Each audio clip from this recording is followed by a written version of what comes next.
12 साल के बाद मतदाता सूची का शुद्धिकरण हुआ है। एक दूसरा कारण है कि सामने से कोई लड़ाई ही नहीं है, जिसके कारण टर्नआउट पर एक प्रकार से इफेक्ट होता है। मगर हमारी पार्टी की टीम ने, मैंने स्वयं बहुत डिटेल एनालिसिस किया है। हम 2 चरण में 100 पार कर 100 से भी कई अधिक सीटें जीत के साथ आगे बढ़ रहे हैं तीसरे चरण में। तो मुझे 400 पार के लक्ष्य में कोई दिक्कत नहीं दिखाई पड़ती। पहले शुरुआत करते हैं अमित जी मुद्दों पर।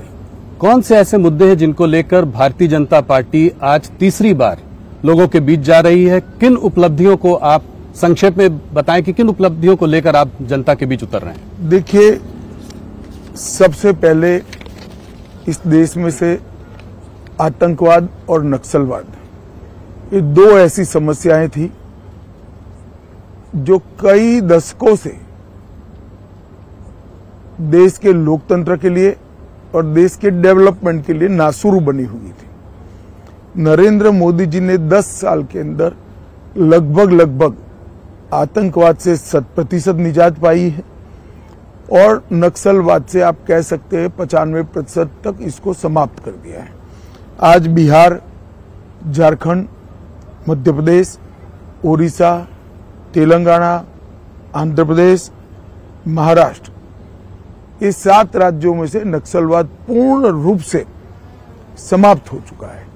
छत्तीसगढ़ के 4 जिलों में बचा है, वहां पर भी अब भारतीय जनता पार्टी की सरकार बनी है और विगत 3 महीनों के अंदर ही लगभग 100 नक्सलवादी मारे गए।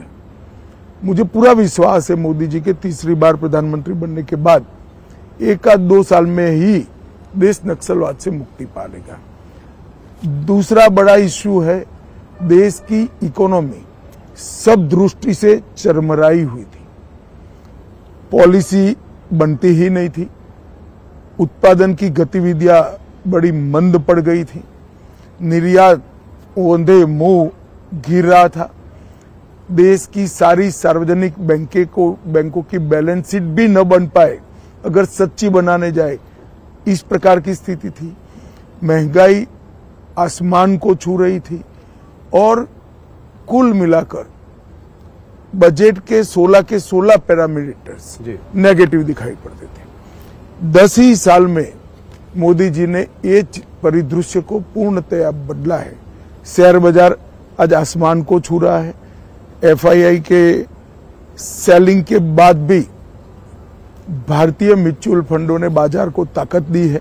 पीएलआई स्कीम के कारण और एक मजबूत इकोसिस्टम के कारण भारत फेवरेट डेस्टिनेशन मैन्युफैक्चरिंग के लिए पूरी दुनिया में बना है। जी।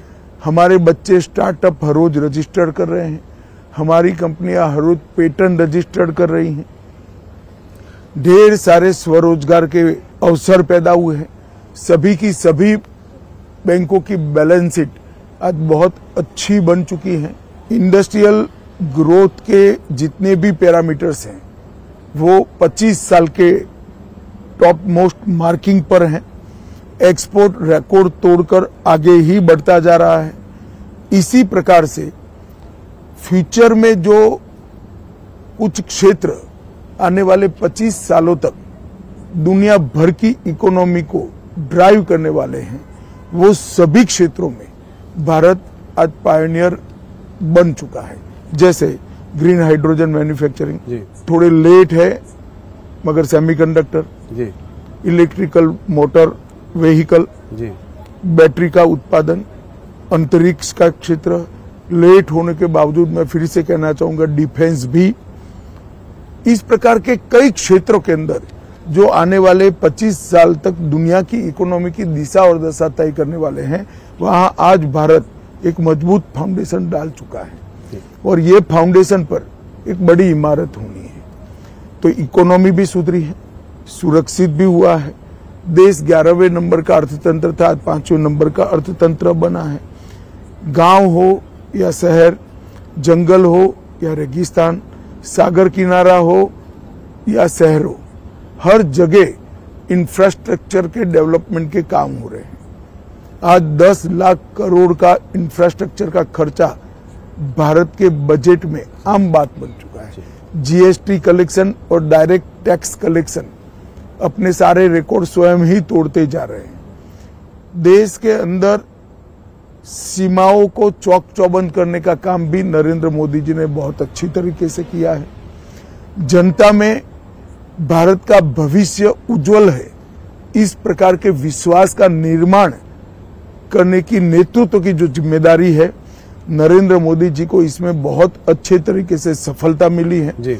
आज पूरे 130 करोड़ लोग हम विश्व में सर्वप्रथम बन सकते हैं, ये आत्मविश्वास के साथ आगे बढ़ रहे हैं। हायर एजुकेशन हो, नई इकोनॉमी पॉलिसी हो, या फिर राम जन्मभूमि